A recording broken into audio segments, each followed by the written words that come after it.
সময়টা ছিল শীতকাল আর আমরা গিয়েছিলাম মাওয়ার ইলিশ খাইতে, সেই সাথে পদ্মা সেতুটাও দেখা হয়ে গেল। চলুন কথা না বাড়িয়ে ভিডিওটা শুরু করা যাক। হ্যালো গাইস, আসসালামু আলাইকুম। আশা করি সবাই ভালো আছেন। শীত মানেই ঘোরাঘুরির মৌসুম আর আমরা ঘোরাঘুরি করতে অনেক ভালোবাসি। তাই সকলে মিলে প্ল্যান হয়ে গেল পদ্মা সেতু দেখবে অ্যান্ড মাওয়ার ইলিশ খাবে।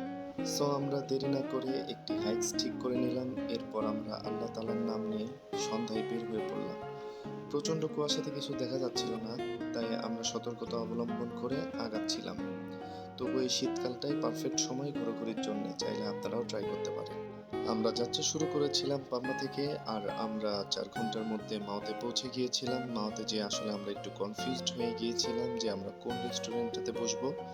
দেন ভাবাভাবি শেষ হলে আমরা ডিসাইড করে নেই আমরা কুটুমবাড়ি রেস্টুরেন্টে বসবো।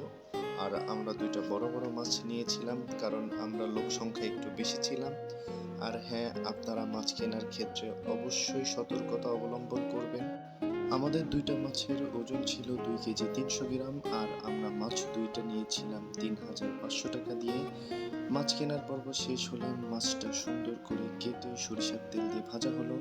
সরিষার তেলে মাছগুলো ছাড়তে খুব সুন্দর স্মেল বের হচ্ছিল, যার জন্য আমরা লোভ সামলাতে পারছিলাম না। দিন আমরা জলদি খাওয়ার টেবিলে বসে পড়লাম এবং লেজা ভর্তার জন্য ওয়েট করতেছিলাম।